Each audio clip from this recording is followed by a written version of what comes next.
आमच्या विलेपार्ले विधानसभेचे अभ्यासू आणि कायम त्यांच्या मनामध्ये मुंबईसाठी नेहमी नवीन नवीन कल्पना असतात, संकल्पना असतात असे आमचे ह्या इकडचे आमदार परागभाई अळवणी, त्याचबरोबर आमच्या उद्यानच्या अध्यक्षा पण हेतल गालाजी आलेले आहेत, स्थानिक नगरसेवक शिंदेजी आहेत. अतिशय उत्तम प्रकल्प आहे हा. या ठिकाणी जर बघायला गेलं तर मुंबईमध्ये प्रमाणाच्या बाहेर मेट्रोची कनेक्टिव्हिटी वाढली आहे, ब्रिजेसची कामं चालू आहेत आणि त्याच्याखाली ज्या जागा आहेत त्या खूप मोठ्या प्रमाणामध्ये उपलब्ध झालेल्या आहेत आणि अशा उपलब्ध झालेल्या जागेला इतक्या सुंदर कॉस्टसाठी मी तर माझ्या भाषणात कायम बोलते की आपल्याला मुंबईचा एअर इंडेक्स क्वालिटी पण आपल्याला जर कमी करायची असेल तर जितकी होईल तेवढी ग्रीनरी बेल्ट तुम्ही तयार करा. आणि आज आपण इथे ते साक्षात्कार होताना पाहतो आहे. मी तर एवढी हॅपी आहे कारण मी स्वतः शेतकरी आहे, त्यामुळे मला एवढा हा माझा फार आवडीचा विषय आणि शहरामध्ये अशी शेती करायला मिळणं म्हणजे फार मोठी गोष्ट आहे. तर या परागभाई अळवणी यांच्या माध्यमातून ह्या ठिकाणी ब्रिजच्या खाली जी जागा जर आपण अशा पद्धतीने चांगल्या संकल्पनेसाठी किंवा ग्रीनरी बिल्ड करण्यासाठी जर ती उपयोगात नाही आणली तर लगेच तुम्ही बघणार की अशा ठिकाणी एन्क्रोचमेंट व्हायला वेळ लागतच नाही. मग त्या ठिकाणी स्क्रॅप रिक्षा येतात किंवा काही गर्दुले येऊन बसतात.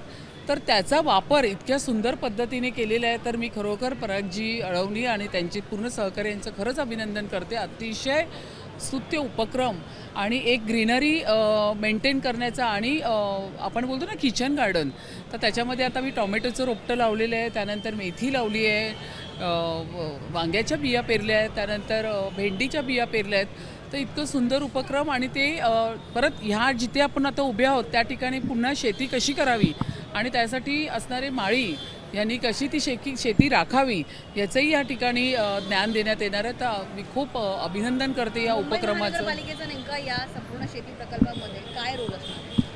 मला तर असं वाटतं मी परागजी हे आमचे मार्गदर्शक आहेत. त्यांच्याकडे नेहमीच नवीन नवीन संकल्पना असतात आणि खरंच त्यांनी विलेपार्ले तसं डेव्हलप करून दाखवलेलं आहे. मी तर आत्ताच त्यांच्याशी येताना बोलत होते की हे सेम असंच प्रोजेक्ट तुम्ही मुंबईच्या सगळ्याच ब्रिजेसच्या खाली का नाही आपण राबवू शकत.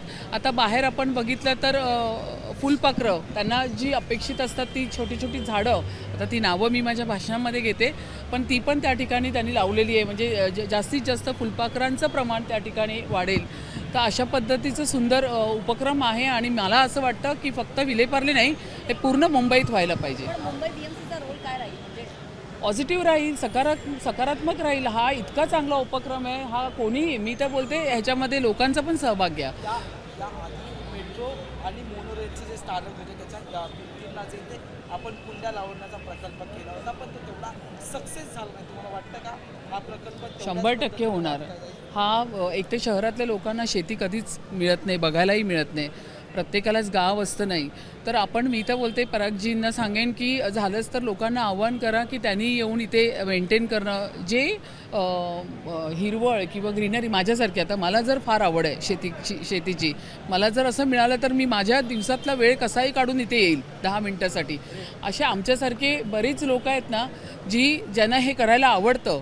गावी जाता येत नाही आहे, वेळ मिळत नाही, तर इकडे येऊन तरी आम्हाला करायला मिळेल, तो आम्हाला एक आनंद घेता येईल. तर असं आव्हान करेल तर नागरिकांचा सहभाग नक्कीच याच्यामध्ये मिळणार. एबीपी माझा, उघडा डोळे बघा नीट.